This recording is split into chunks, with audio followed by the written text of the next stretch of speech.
What is going on, everybody? My name is Sinister and as you can see from the title of this video, it's going to be something that I don't normally do. This is going to be kind of like a rant video. With the recent Infamy 2.0 update in Payday 2, there's been a lot of, sort of hate going on in the community, and in general, I just wanted to throw in my 2 cents. Now, I waited a little bit to do this video since I wanted to see if Overkill released an official statement about the condition of Infamy 2.0 or anything like that. Almir recently did an AMA on Reddit, and I figure that's as close to an official statement as we're going to get. Now, first and foremost, the first thing he said was, this is by no means the final update to Infamy. What he said is he threw it out there, to see how the community would react, and they're going to fix it based on how the community reacted. Now, that's all well and good, but what you've got to think is, this was an update that was held back for, oh god, I don't know, must be about a year. I don't know the exact time frame. It was before I started playing Payday 2 that the first Infamy update came out. Now, with the first Infamy update, we had 5 Infamy levels we could climb. There was going to be 14. All the card suits and all the aces, and then ace of spades to finish off as our rankings. But that kind of went out the window with Infamy 2.0. The overhaul was we now have 25 Infamies, which on the surface of things sounds great, a lot more content to the game. Only problem is, the Infamies don't really add anything at all. It's pointless grinding, and unless you are in it for masks or completion, there's really no point to go past Infamy 5, which kind of spoiled it for me because I don't tend to grind much, so I'm actually only on my 5th Infamy right now. As you can probably see from the footage that I've got in the background. So that kind of ruined it for me, since I don't really want to go past Infamy 5 now. But with that, so apparently we're supposed to be getting Infamy updates. Now, that's all well and good. Like I said, it's been almost a year. So what I want to know is, why did we have a year where Overkill stated that they were, sort of keeping it back, just to make sure it's something that the community really wanted, and then they sort of just come out with this thing which, looked like it was put together in about a week. Now, I'm by no means saying Overkill is a bad company, but I am saying recently they've had some fairly bad practices. For example, I think the best example is the Drake and Character DLC, which was a DLC that came so soon after Clover. And not only that, it was released incomplete, it's missing its Dominator lines, and in general, I just didn't find it a good DLC. I felt like it was a slapdash copy and paste of Clover with a few changes here and there. So I was moderately disappointed by that, but regardless. And then there's this whole Hype Train event, which a lot of people feel like this is just Overkill's way of money grabbing, which I personally agree with. I know a lot of people say you buy the Overkill and completely Overkill packs to support Overkill. That's not why I bought them at all. I know for a fact Overkill has enough money with all the DLC sales they've been making. So really, the only reason I bought it was as a completionist sort of thing. I tend to buy all the DLC.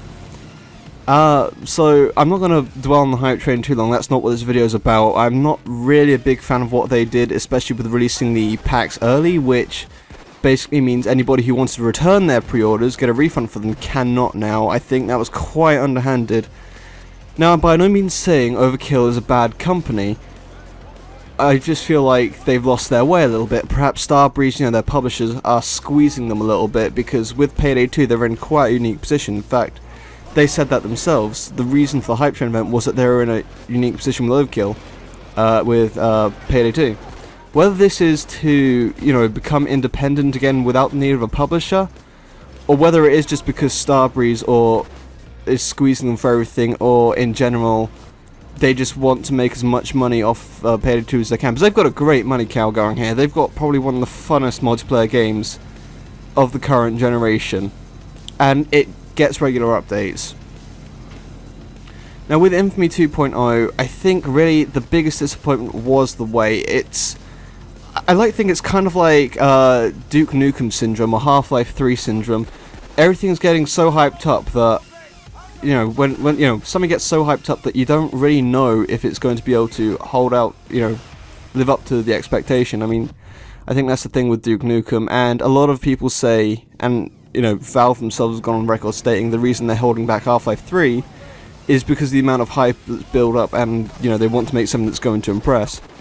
Now, the problem with this is, this makes me worry about other things. We've got the new Gensec enemy from Crime Fest, which was confirmed to not be the new turret enemy that we're getting. There is some code found in the game which suggests it might be some sort of flamethrower enemy, which that'd be pretty cool, but that makes me worry. If Overkill spent this long supposedly working on Infamies, what's going to happen when that enemy eventually comes out? Is it going to be something that feels like a job that was done within a week? Now, I know Overkill is a small studio of 60 people, but that's really not excusable at this point. You've got a big game, you should be able to hold up to the community's expectations. As well as that, there are several instances of not listening to the community. For example, a lot of the community requested that a lot of the weaker weapons, such as the AMCAR, were balanced to, you know, hold their ground against, you know, the more regularly used weapons like the CAR 4. And we got a mod pack which literally only powered up the most powerful weapons, and the AMCAR is still a pile of crap. I feel like Overkill needs to take a look at what they're doing, you know, listen to the community a bit more, because I believe when they announced that further information would be coming, they'd be taking community input on how it would work. It feels like they've just ignored the community on this one in general, which I'm not very happy about. At the end of the day, it is Overkill's game, so they do get the final say. And again, I'm by no means saying Overkill is a bad company. And you know what, I'm not even saying that Overkill is the new EA, as a lot of people on Reddit seem to be saying. I'm just saying they're currently doing some bad practices. I think they should review what they're doing, definitely. With that, I think I've gotten across everything I want to say. So, again, sorry about the lack of updates. I'm planning on trying to get back into it soon. I know I say that all the time, but I'm genuinely planning it this time. I'm also going to be doing some work with Wally. We've got something coming up on his channel, so keep an eye out for that. I'm not going to say what, but I think people who watch his stuff will probably know. Will probably be able to guess based on the fact that I've just said I'm working with him. So that's about it. Thanks a lot for watching, and I will see you guys later.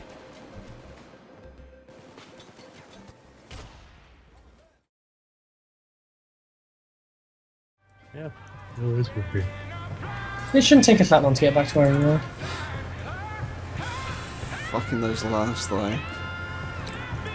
But I think I know what caused the crash. What? I used to do this thing where I would stop recording, then start recording during each day. But there's a problem with that in Payday for some other reason. The story. Oh, I don't. I just record through.